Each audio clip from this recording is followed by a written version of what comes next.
Kita ke Tiongkok di tahun 1980-an. GDP per kapita Tiongkok waktu itu hanya $190 dibandingkan Indonesia di tahun 1980. GDP per kapitanya adalah $492 alias Indonesia 2,5 kali lebih kaya dari Tiongkok rakyatnya di masa itu. Kemudian di tahun 1990, GDP per kapita Tiongkok adalah $217.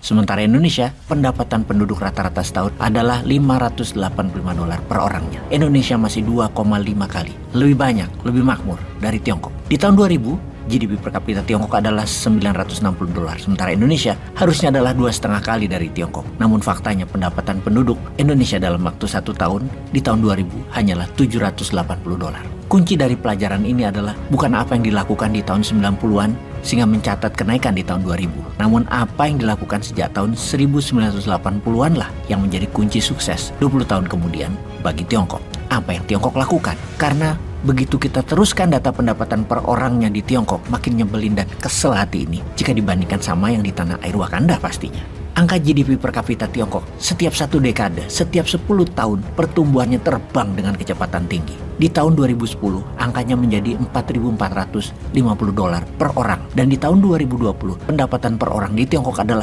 $10.500. Yang mana diprediksi di tahun 2030 Tiongkok akan menjadi negara dengan pendapatan per orang per tahunnya adalah $25.000. Sekali lagi kita pertanyakan, apa yang dilakukan oleh Tiongkok sejak tahun 1980-an hingga saat ini, mengingat masih terus selalu tumbuh dengan angka yang fantastik. Mengapa kita tidak tiru? Sejauh ini sudah 8 tahun Indonesia mepet-mepet Tiongkok, ngobrol diri minta dikawin tapi malah dipacarin doang. Sampai harta orang tua sang gadis habis. Pasti cabut tuh Tiongkok setelah kegadisan sang gadis nggak gadis lagi, digantung nggak dikawin-kawin, sampai jadi jelek dan tidak menarik lagi. Kemudian harta orang tua gadis tadi ya habis. Dah, bye-bye. Bener deh, kalau kita ilustrasikan, pejabat kita itu menggambarkan diri mereka itu gadis cantik. Padahal yang naksir bukan karena gadis itu bener cantik atau pinter, tapi karena orang tuanya tajir aja jadi pada ngelirik dan mendekati karena mau kekayaan orang tua si gadis. Jujur Li, sejauh ini Wakanda belum meniru apapun yang dilakukan Tiongkok. Misalnya menghukum mati koruptor, karena itu kunci sukses di dalam bangun ekonomi. Apa kelupaan ya niru? Lebih enak nurut sama Tiongkok aja kali ya. Cuannya banyak, kerjanya gampang. Hanya tanda tangan kebijakan doang yang mendukung proyek Tiongkok di provinsi-provinsi. Dah itu aja. Kemudian satu lagi, piara buzzer. Sesungguhnya kalau mau meniru untuk menjadi negara maju, maka kalau mau membangun Indonesia, ada banyak hal yang harus diselesaikan terlebih dahulu. Yang terwajib adalah koruptor dihukum mati. Kemudian penjahat apapun hilang hak politiknya jika dipenjara, dan narapidana setelah hukumannya hilang, hak politiknya selama 5 tahun tidak boleh ada lagi. Jangan malah jadi bupati, jadi wakil rakyat, kasusnya korupsi lagi. Dan ini zaman siapa yang ngelola hingga kayak gini ya? Lalu kita gali Tiongkok lebih dalam lagi. Apakah Tiongkok membangun negaranya pakai surplus perdagangan cadangan devisanya? Apa pakai FDI, Foreign Direct Investment seperti yang kita lakukan? Atau pakai apa? Tiongkok membangun negaranya pakai surplus perdagangan cadangan devisanya? Maka jawabannya adalah tidak. Karena waktu mereka memulai membangun di tahun 80-an di awalnya, di masa Deng Xiaoping, mereka tidak punya uang sama sekali dan tidak ngutang tapinya. Karena sungguh, siapa yang mau ngutangin Tiongkok waktu itu?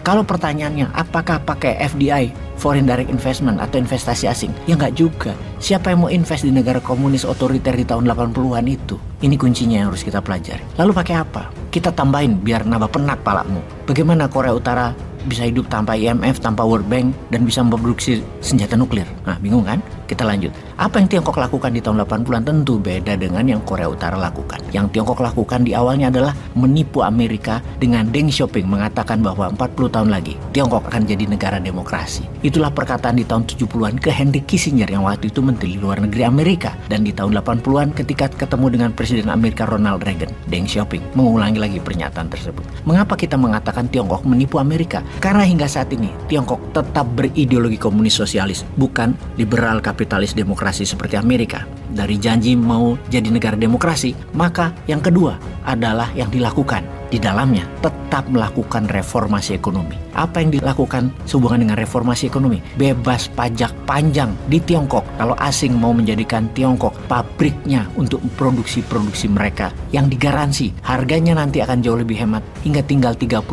COGS-nya, cost of goods sold-nya atau HPP-nya atau harga pokok pembeliannya. Modal usaha, capex, capital expenditure, investasi turun tinggal 30%. Siapa yang nolak? Itulah awal tahun 80-an, kawasan ekonomi khusus dibangun di 4 wilayah di Tiongkok. Apalagi reformasi ekonomi yang dilakukan oleh Deng Xiaoping, mempermudah izin, hanya 1 minggu selesai dan bisa bangun pabrik di kawasan industri, kawasan ekonomi khusus yang tanahnya tidak perlu beli, langsung jadi aset perusahaan karena bagian dari setoran BUMN Tiongkok di perusahaan asing tadi. Efek langsung kebijakan Deng Xiaoping adalah transaksi perdagangan Amerika Tiongkok meningkat dari tahun 70-an itu awalnya adalah 5 juta dolar, di akhir tahun 70-an menjadi 142 juta dolar dan di tahun 80-an menjadi 2,5 billion dolar. Salah satu yang awal-awal masuk perusahaan Amerika di Tiongkok adalah Pullman Kellogg dengan 8 pabrik pupuk amonia yang akhirnya mereka menjadi pengendali pangan dunia sekarang. Syarat kedua masuk perusahaan asing adalah transfer teknologi, transfer keterampilan, dan transfer knowledge dengan janji produksi menggunakan tenaga kerja Tiongkok,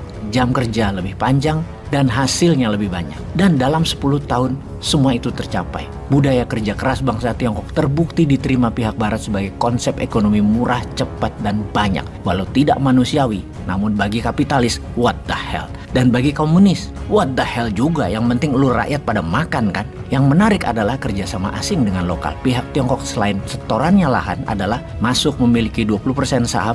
Mereka adalah BUMN-nya Tiongkok. Orang-orang BUMN Tiongkok tadi tugasnya cuma 2. Pertama, ngurusi izin dan menciptakan hubungan positif dengan pejabat. Yang kedua adalah mengurus logistik transportasi. Di Tiongkok itu tidak ada isu sosial atau isu kedarahan. Kalau ada masalah atau macam-macam, semua disikat.